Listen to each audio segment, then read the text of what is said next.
If you have that feeling where it's like, fuck yes, you're like, you have to listen to that. If I had $1 million, if I won the lottery tomorrow, what would I do with it? What would I still show up and want to do work for? And the world starts fresh. We don't know where it is. Like, if you could do anything, what would it be? And I realized it was, music and YouTube. Listen to that gut, because then you couldn't care less how successful you are. If you get to do it every day, you'll be happy. It's a cool thing about today's day and age is like, you can be so multi-dimensional. It's very, very rare that someone just likes one specific thing. You just want to make white t-shirts and that's all you care about. Like, that's so specific. I think people like to be multi-dimensional and they have different things, but that combo is the only way to stand out. And like, you're a great example of like someone who has so many different factors. Like, you've gone into like modeling and you've done acting and you've done the social media and you've done all those, and it's like that also makes you who you are, and you've kind of got this diverse set of skills.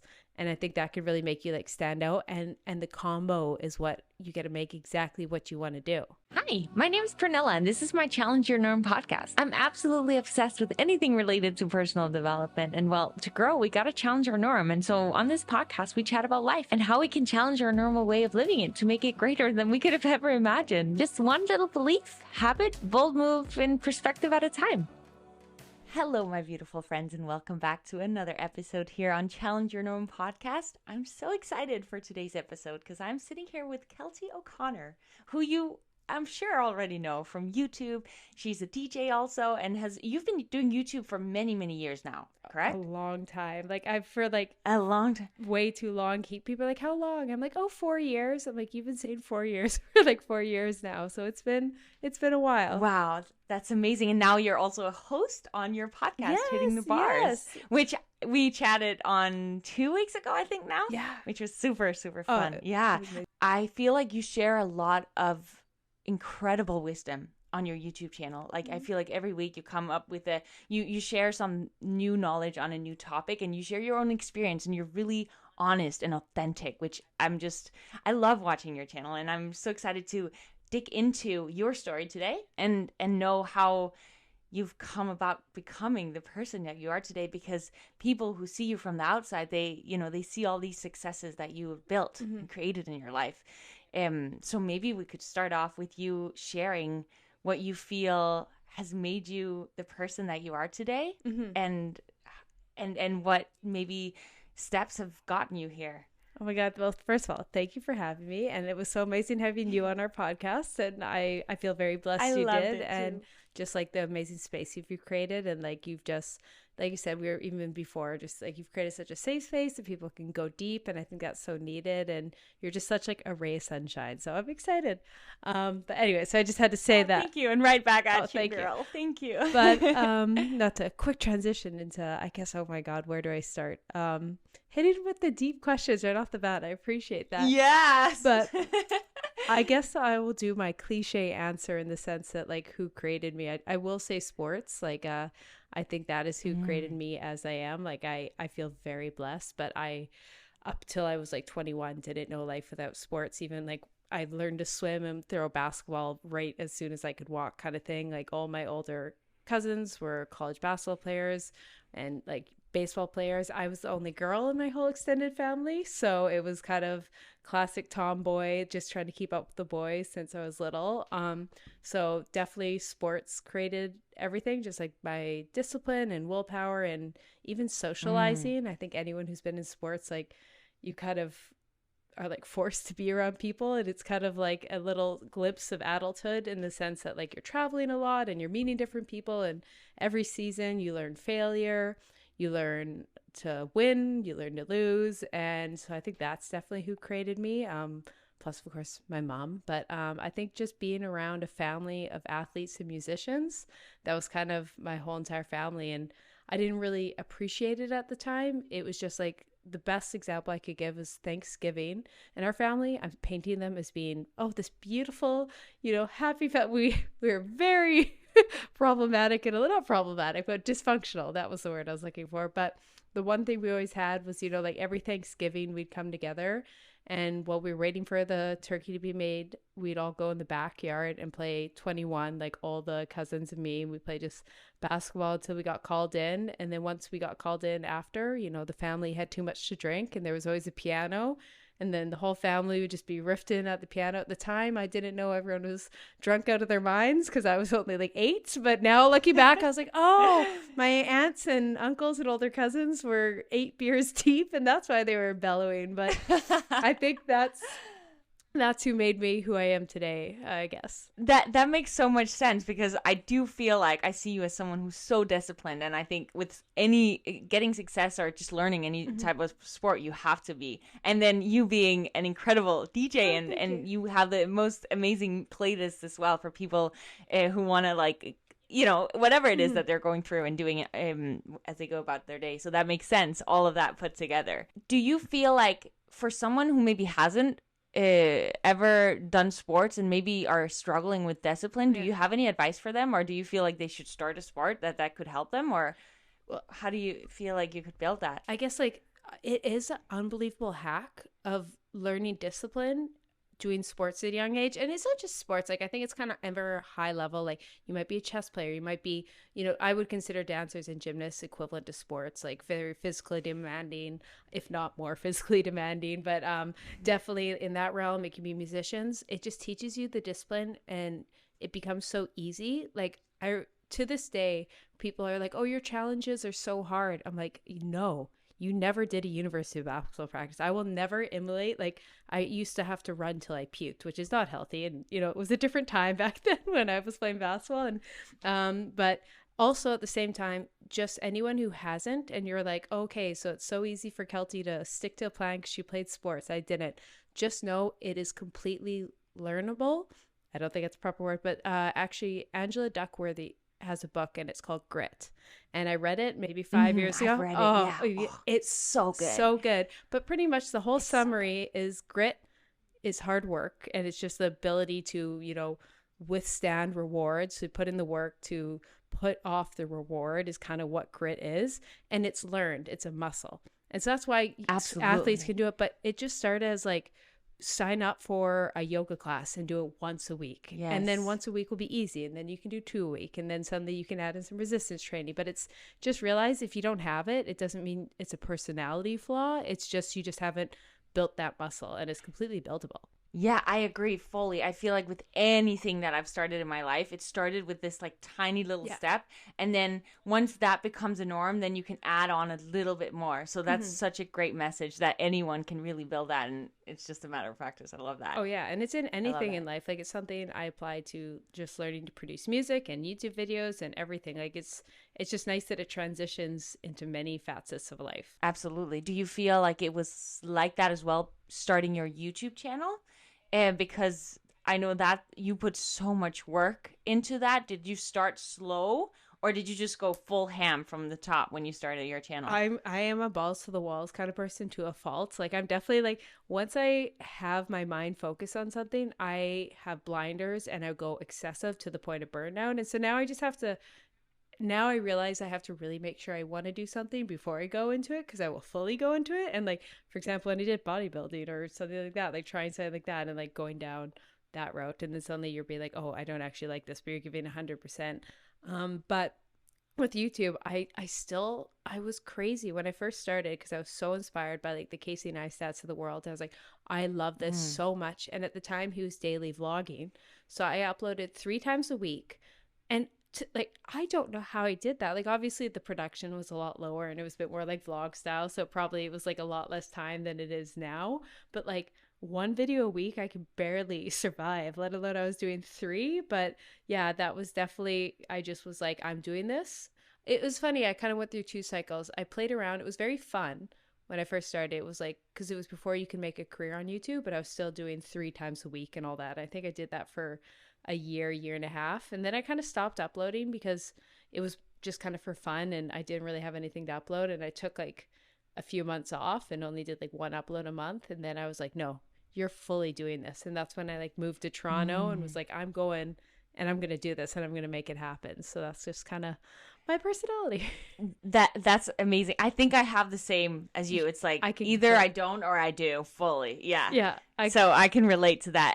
But it's important to remember that everyone's different, right? Like, that's how we work, but that's not necessarily better than how other people who take it slow, little by little. So if someone listening is doing it differently, that doesn't mean that they aren't going to get success. It's just a different, two different ways of working, and both are equally great, right? Oh yeah. It's just, yeah. There's like I feel like with that comes with everything in my life. It's like pros and cons to all of it, right? Definitely. Like, yeah, because I'm good at then cutting out a lot of other things. Like if I go full ham on something, then it's like, oh, I completely neglected this other part of my life sometimes. And then it's like reminding myself, oh, I need to not completely let go of that. And it's just like this journey of figuring it all out, right? Oh, definitely. And like balance looks different on everyone, and realizing that, and like you kind of have to realize your faults, but what works for you. And like I always use that example as like when I did YouTube, I was like, I'm doing everything. I'm doing 6 months, I'm devoting, and I will get a second job to pay for it. I will let everything crash and burn. And that's just kind of my personality type. Versus that doesn't work for anyone. I've had a lot of friends who did the complete opposite route.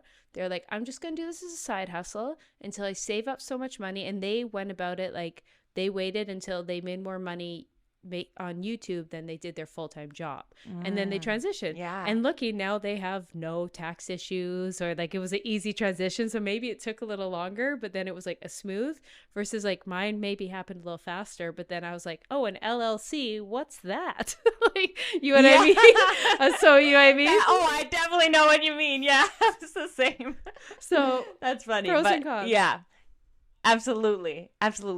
What do you feel like made you make that move and just go all in? Was there like a moment in your life where it was like, okay, I gotta do this? I think I've had like maybe 5 of those moments in my life, because you know I grew up in, I always call it small town Edmonton. It's not small, it's got a million people, but it's like a really country town. Like it's in northern Alberta, and I mean no one leaves Edmonton. It's a comfortable place. So like it took me a long time to like, I kind of knew what I liked, but I didn't really know what it was. Like the best joke I always make is I was going down the med school route because I liked Grey's Anatomy and liked and then I realized it's like, you don't like anything about being a doctor, you just like the show Grey's Anatomy, like you'd want to be on the show.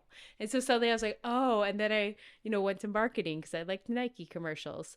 And then suddenly I realized I was like, oh, you don't like any of that, you like the video and music production of it. So but I think I had like, where this goes back to your question, like 5 of those kind of milestones of like, oh, that's what you want to do, and that's what you want to do. And I think the one that I was in New York, and I gone for, long story, but I just gone for like 3 days on my own. I had no money, I had this opportunity, and I saw this big billboard for Nike, and it was right in the Casey Neistat era, and I just looked up and I was like, I want to do that. I was like, I don't know what it is. I don't know what it is about that, but I was like, I want to do that. Like, because it was at the time of Make It Count.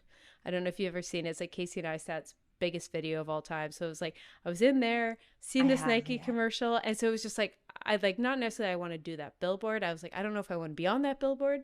I don't know if I want to do the photo. I don't know if I want to do the commercial. But I was like, it was like one of those like, when I say billboard, like the video billboards, if that makes sense. Like it's I was like, I was on Fifth Avenue in New York, and to this day, every time I'm in New York, I walk by it. But I was like, hey, I'm gonna figure this out, and I completely upped my life, moved back to Edmonton, tried to figure it out. I was like, okay, let's try this YouTube, and then that's a year later. That summer, I was in living in Edmonton, and I went to Toronto for 1 week.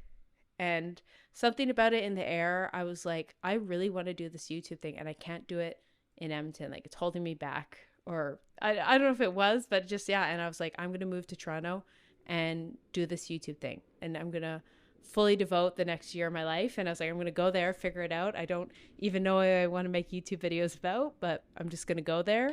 And I tried everything. But those would be like the 2 things. And then I had the one... There's like the 3 stories, not to just repeat it, but in lockdown, it was like November of 2020. And I think we were all in that like real burnt out stage. It was like 6 months into it. We're like, and I think we'd been so far away from, I think we all did like soul searching in that. And all I had was YouTube. I didn't have my partner. I didn't have a lot of my friends with me. And I just had a lot of time to be like, what do you really want to be doing? And I was just walking aimlessly for like hours downtown Vancouver, and I went to this one place, and I don't know, a song came on or something, and I just really for that week I'd be like, what do you really want to do? Like, you know, you've always had, and I kind of thought, and I do love YouTube, and that's one thing I'll forever do. But there was just something else like eating away at me that I couldn't really figure it out. And I was like, since you were, it would have been like 2012 when I first heard like Avicii, and like 2009 heard like Skrillex. I was like, you've always wanted to do that. And I was like, hey, F it. I'm going to go for it. And I can't remember. And I went home and downloaded Serato. And so, yeah. And then I was like, you've wanted to do this forever, but you kept saying you were too old. And I was like, a year later, you'll be older. So like, stop saying that. Just make it happen. Oh, So yeah, I love that. those were my like three like pivotal. I feel like just listening to your different like pivotal moments, it's what you did was really when you get the urge to do it, you follow that gut, that intuition. Yeah. And that's just such a great reminder for me and everyone listening, just to like when we get that urge to do something, or, you know, it's been speaking to us for a while and we've been neglecting it, to just go for it. Because you've gained so much success from following that. And of course it's been a journey and it's been challenging and it's hard work, obviously, but you dared to follow it. And I think that's where, if you hadn't dared to follow it, then, you know, you would have been living a fully different life. So that's so inspiring. Oh, thank you. Yeah. That's so cool. I think it kind of just got to that point of like, you can see it from two sides. Like, what's your like, I don't know if we'd swear on this, but I would normally say you're like F yeah. Absolutely, okay, I normally it's a fuck yeah, it's a fuck no. But and like I think with that mentality of like, if you have that feeling where it's like fuck yes, you're like, you have to listen to that, and yes, and 100%, and just like, also this is the other analogy I started to do, especially I think this is why COVID was so pivotal for a lot of us, in that sense of like, if I had $1 million, if I won the lottery tomorrow, what would I do with it? You know what I mean? All things like, what would I still show up and want to do work for? And like, not that obviously no one was winning the lottery in COVID, but it was like the world starts fresh. We don't know where it is. Like, if you could do anything, what would it be? And like, and I realized it was, music and YouTube. So, so just those, like, listen to that gut, because then you couldn't care less how successful you are. If you get to do it every day, you'll be happy. Oh, so cool. Everyone listening, maybe take a pause and ask yourself that question right now if you haven't for a while. Because it changes too, right? Like with your journey, it's like, it's been as the wiser you've gotten, or the more life experience you've gotten clear on what that looks like for you. And it's probably continuously going to evolve, right? Oh, yeah. And change. Yeah. And I feel like that for me too. I wanted different things at different stages, and that's the cool thing about life, when we dare to take those leaps, because the leaps are necessary and they're scary, but it's fun too. And I think it's a cool thing about today's day and age is like, you can be so multidimensional.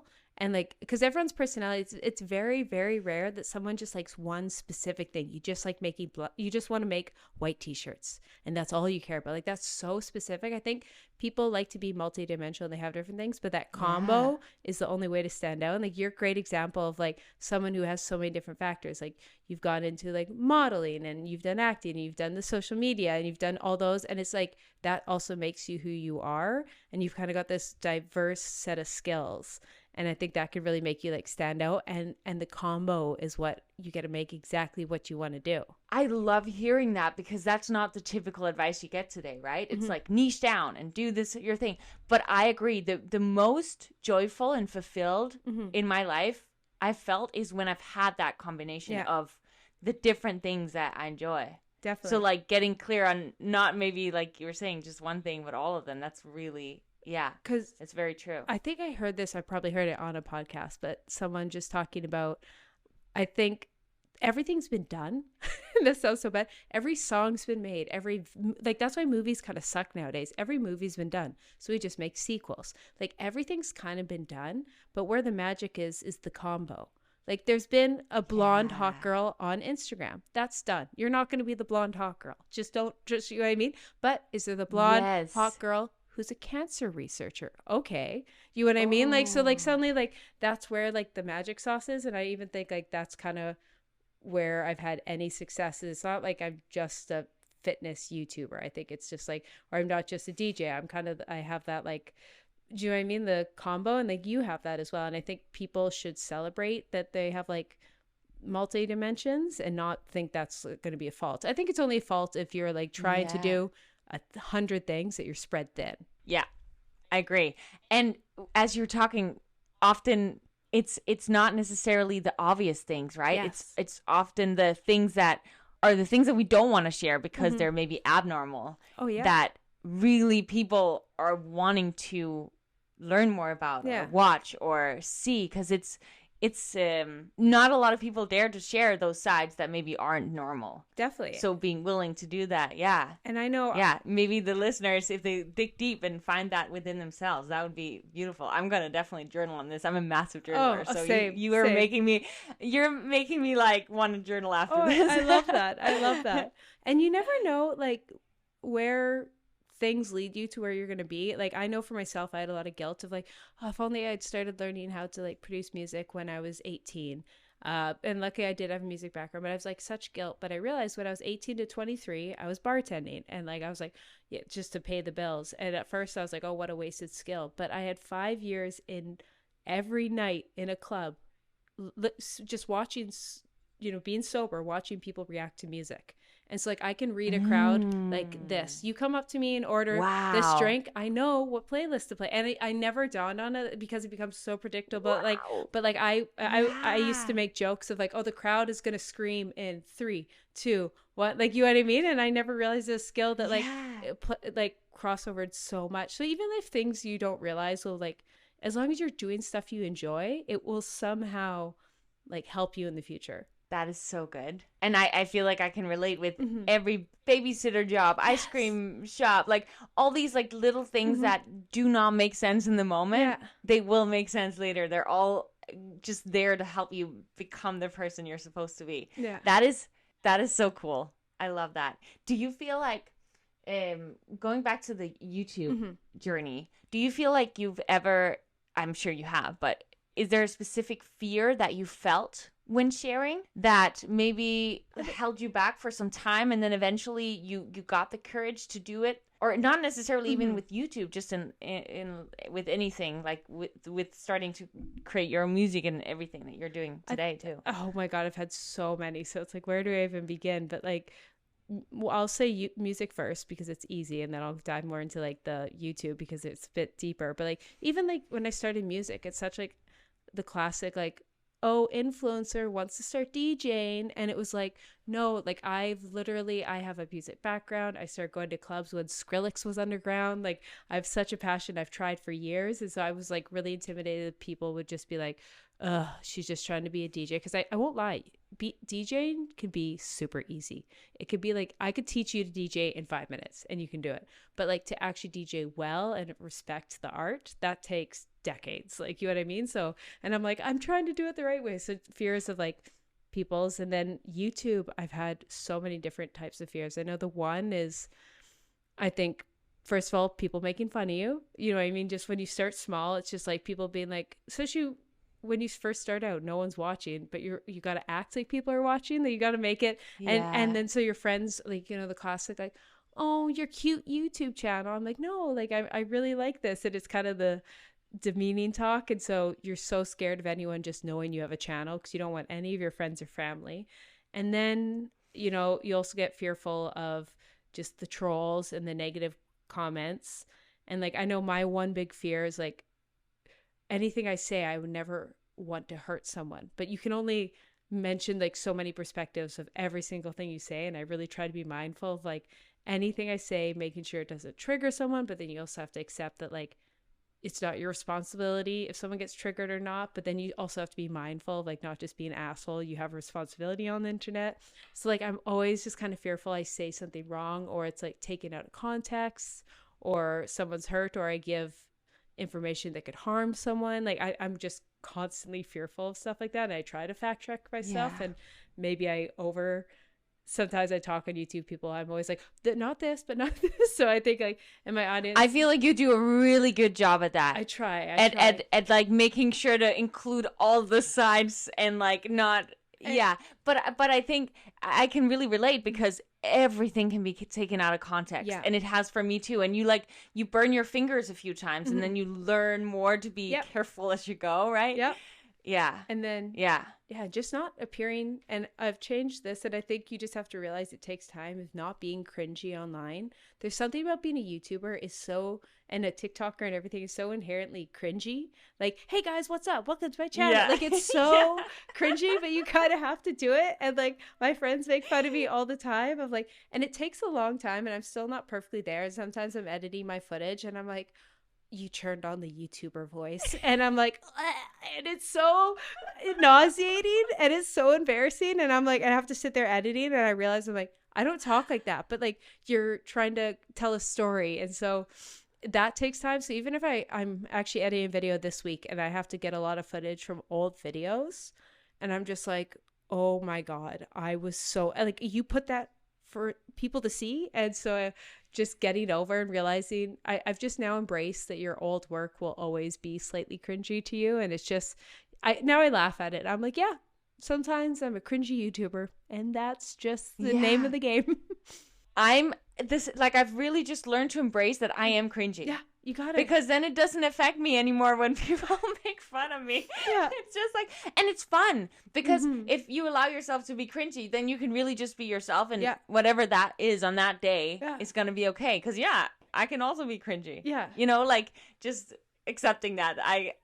That's a good thing. And I feel like for anyone, I know a lot of people want to start something, whether it's a YouTube channel or a side project or sharing just online on social media, and they're afraid of that being cringy or being looked down at, or just, so I feel like the sooner we can just accept it, that we are sometimes going to be cringy, then and also it's cool because looking back at for my old footage, I cannot but also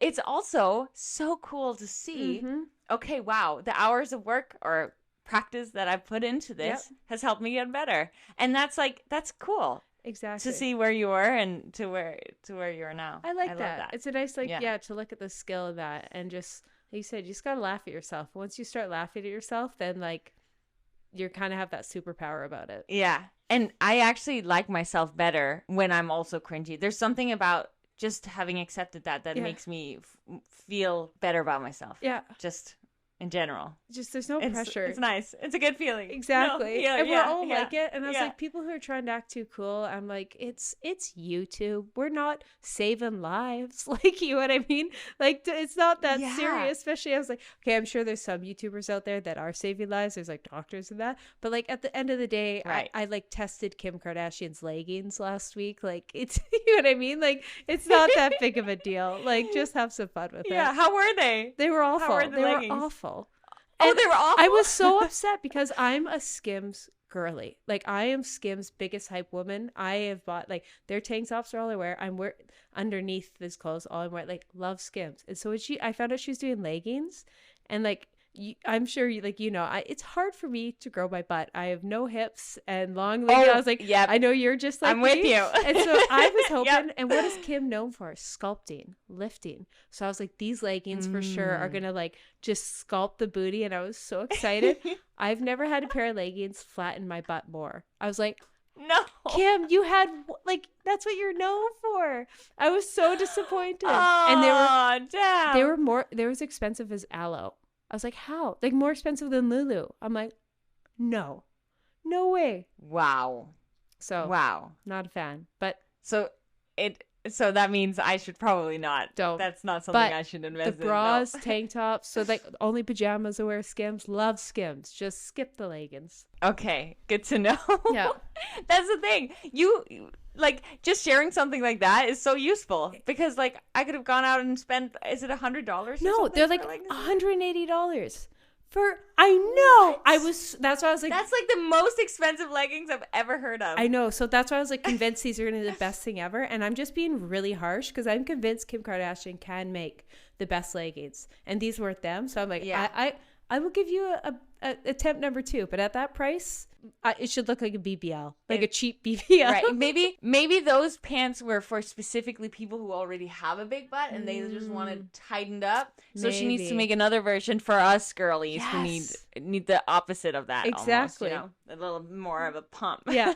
I would like that. Just a little, just gonna be like something, like a push-up bra for your butt.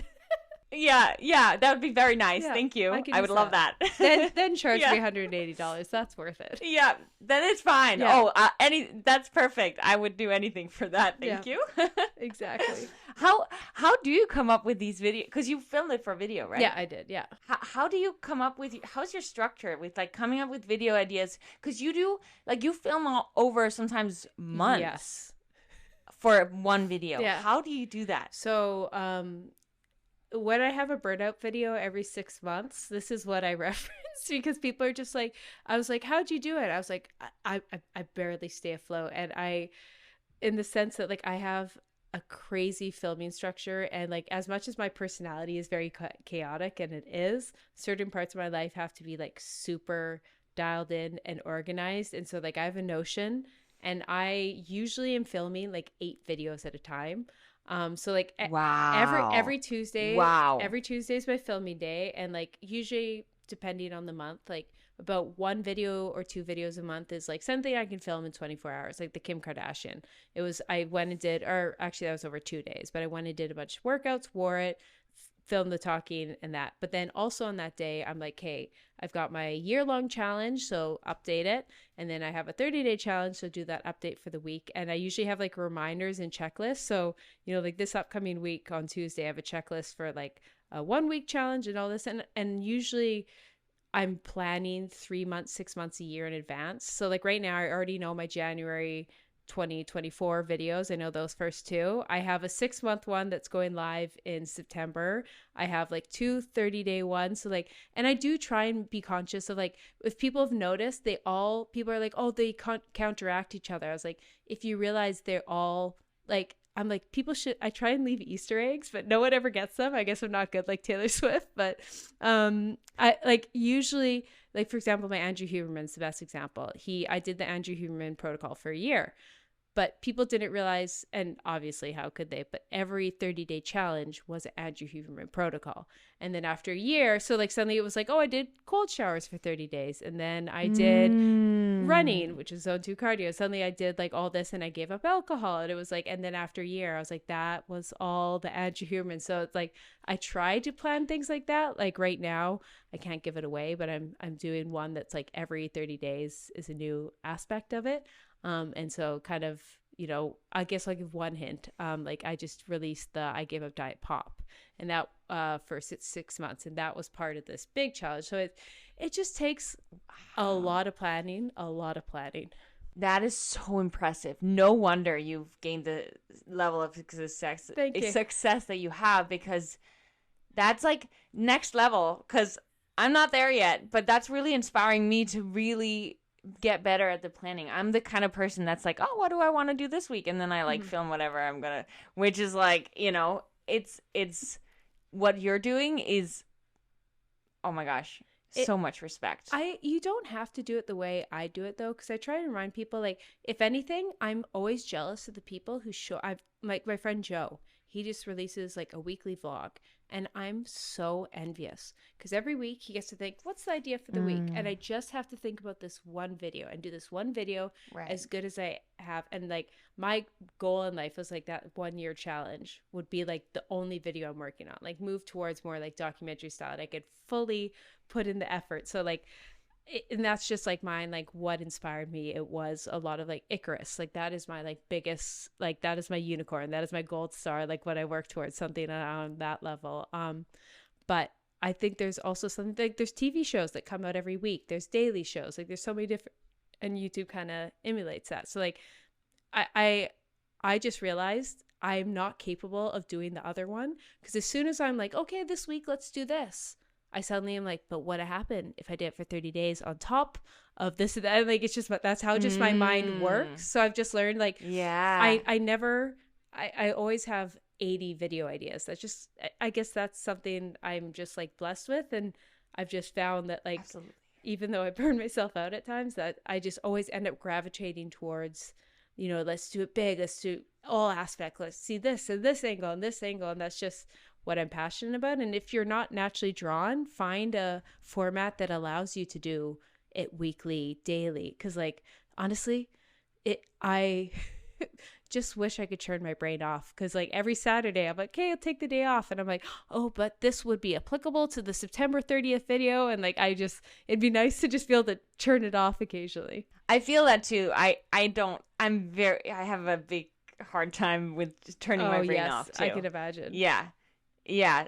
But there's a reason why your videos are so good and so fun to watch, because they have so many elements to it. So it's working. Oh, thank you. I appreciate that. I try. Yeah, I try.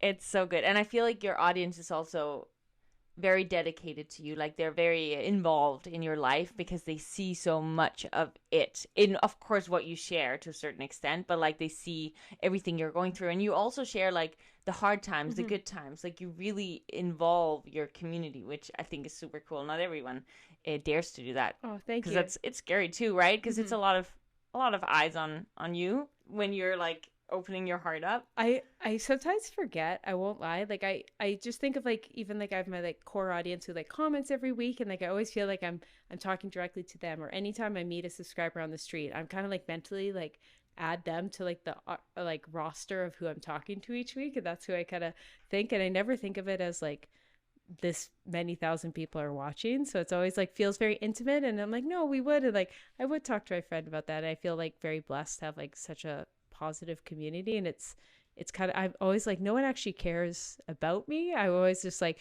trying to make something super entertaining, so I always just think of like something the audience could want. So it's kind of nice knowing anyone gives a crap about my life at all, because I sometimes don't think of it as more, I'm just like, oh, this story happened and I think this might help one person. Like if I ever do open up, like I don't even know what leads to it. It just kind of naturally it comes up in the conversation. Like I never really force like, I'm going to be vulnerable today. It's just more of like, I set out with an idea, and usually among the idea I just try and share it as truthfully as possible, and hopefully it helps someone. And I try not to put out any content that wouldn't help someone or like entertain them in some way.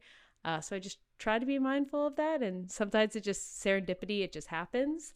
And sometimes I'm like, people watch, I don't know, but I just try and make things that people enjoy. Well, I think that's also why people love it, because it's authentic, it's real, it's in the moment, it's whatever, it feels like it's a friendship, which is, I think, what most people want when they're watching things, right? It's like they just want that connection that you have with a friend. And that's, I think, the coolest thing, and why I love YouTube is like, YouTube's kind of now become this place like independent filmmakers is how I like to think of it.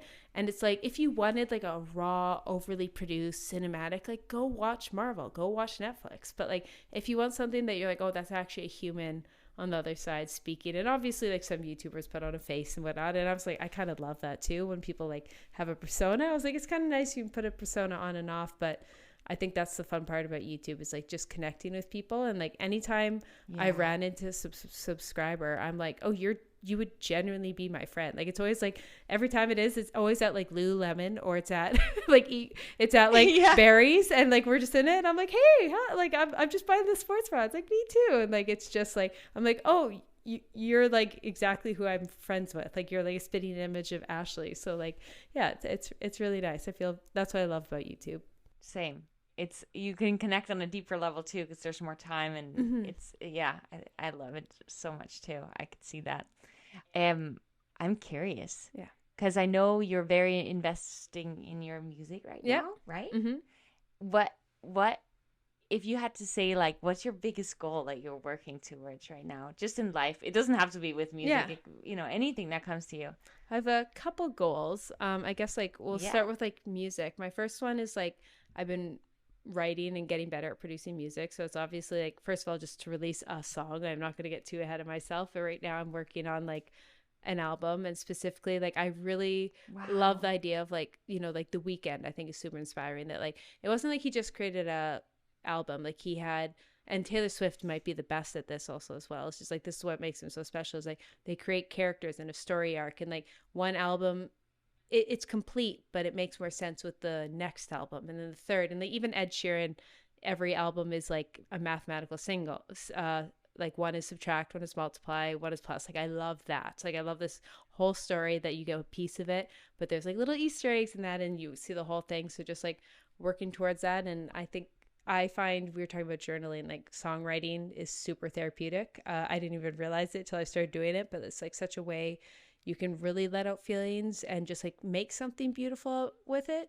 It's not just like feeling, you could like turn it into like an art, which is a moment in time. And I just hope to create that. And I know songs just do so much to me, whether just you listen to a certain song and it brings you back to like a great memory with friends, or it can just help you feel not alone, or you're having a bad workout and suddenly you listen to the right song and you're back at it. So I just want to be able to create those moments for people. And like, it's so cool. That's amazing. My biggest goal there. And obviously I love performing and love DJing to a crowd. And, I think that's like, we're both fitness people. And I was like, that's my favorite thing. Like people dancing and moving to music. Like that's life, like, in my opinion. I was like, those moments. So if I can create more of those moments for people, that's my goal, I guess, in music. And then in YouTube, I think the biggest goal is just not to necessarily do it bigger and better, because I think that's the Mr. Beastification, and that's not, I don't aspire to be the next Mr. Beast. Like I don't want to just put out $20 million and give it away. Like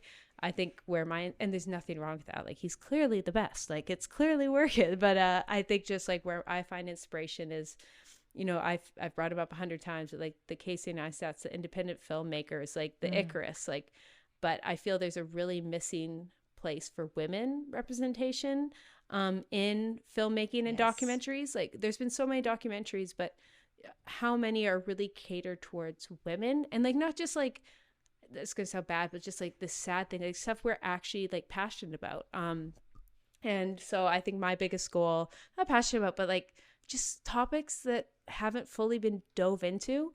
And there's so many out there. So I just want, I kind of say women's health, women wellness, but I just want to make more documentaries from a woman's side, and that like, and like truly, and it's not like created by a men producer. It's just like what we really feel, what we really go through. And that's kind of, I guess my biggest goal is just to create more of those. And every type, there's like so many beautiful stories of women in sports and, different countries and races and ethnicities and just wellness practices and different cultures. And it's so much out there. And just like, even as simple as like beauty routines, like it's crazy. And there's so much between makeup and skincare and all that, and the pressures we feel. And I'm just really fascinated about that. And so just making documentary style things. And I think I would like my YouTube to just be able to be bigger and better in the sense of like bringing on more people and doing more research and showing all sides. And yeah, I guess that's my biggest goal. I am so excited to both hear that and also watch you grow and evolve and share those kinds of documentaries with the world. That's so exciting. Hopefully. And we'll have you in them. We'll have you in them one day. Oh yay! I would love that. I would love that. And just a quick question, because I personally am curious. You're right now in Sweden with your boyfriend. Yes, I am indeed. And how long have you guys been together?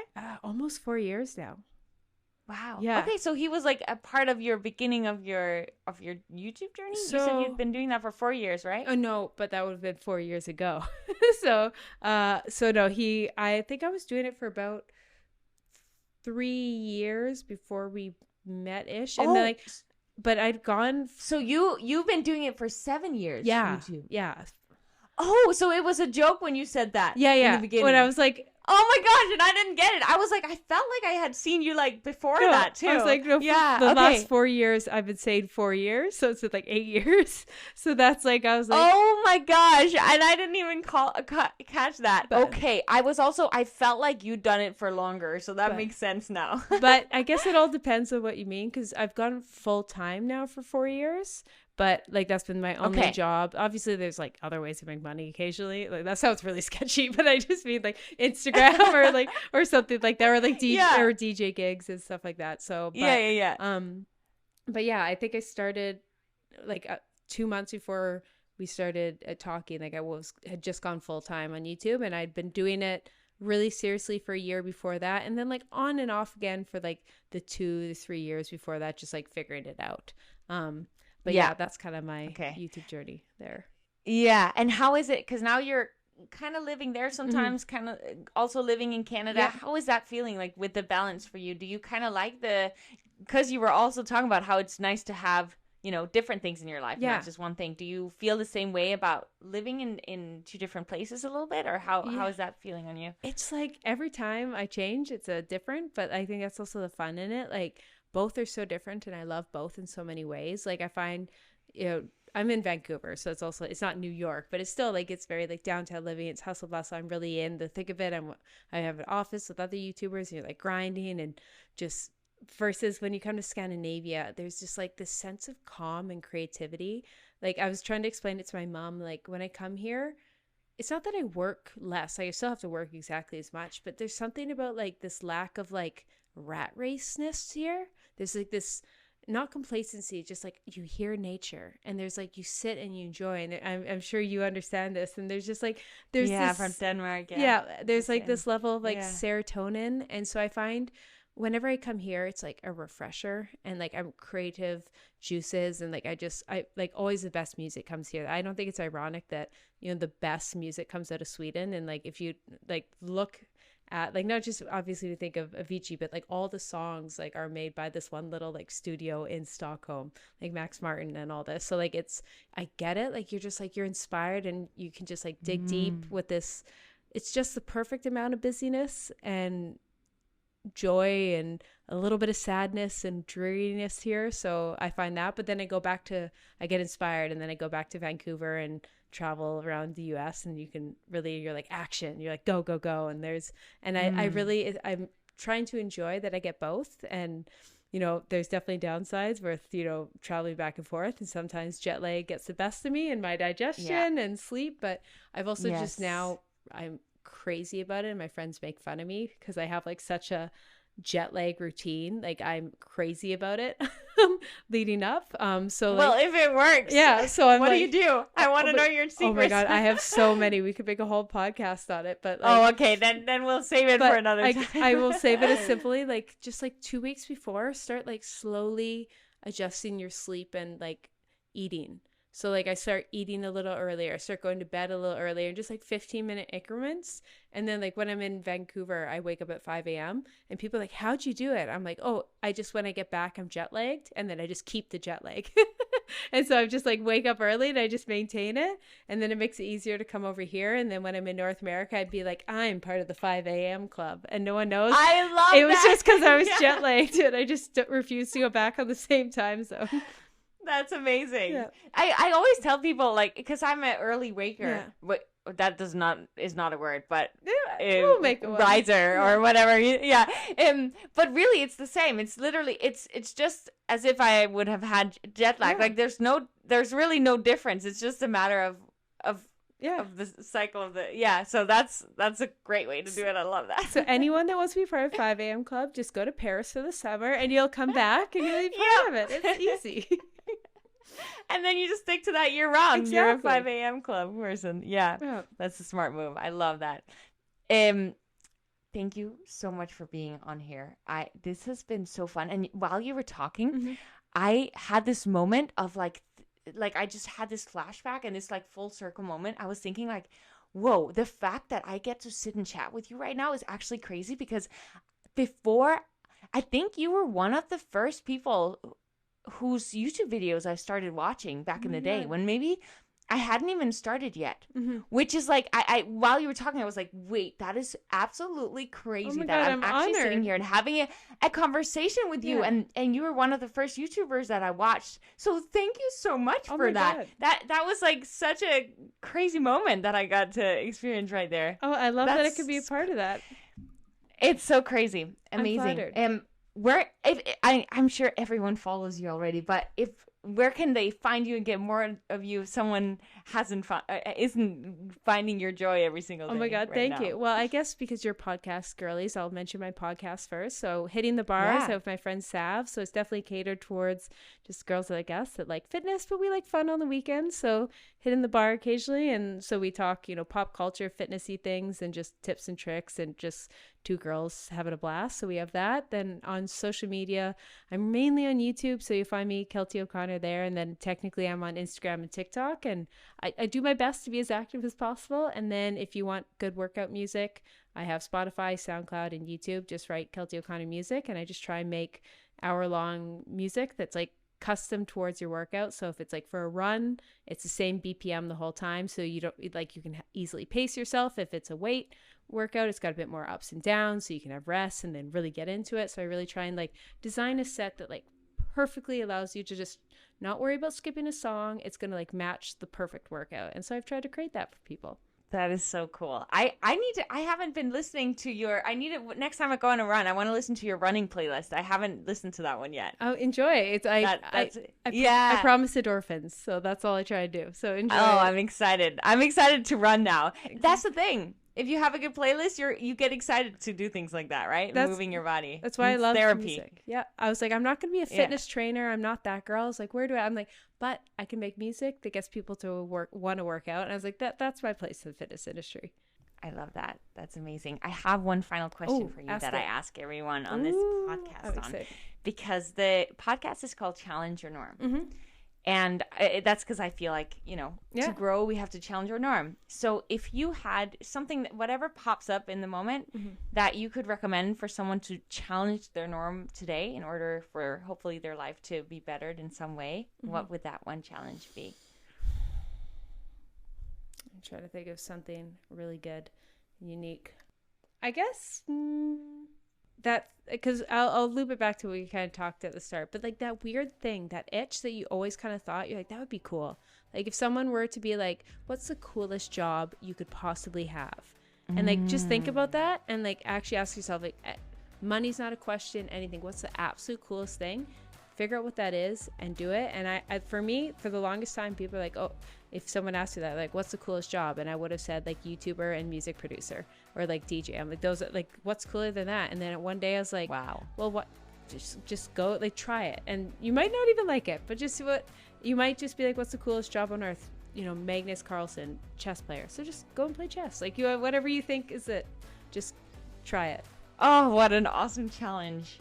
I love that so much.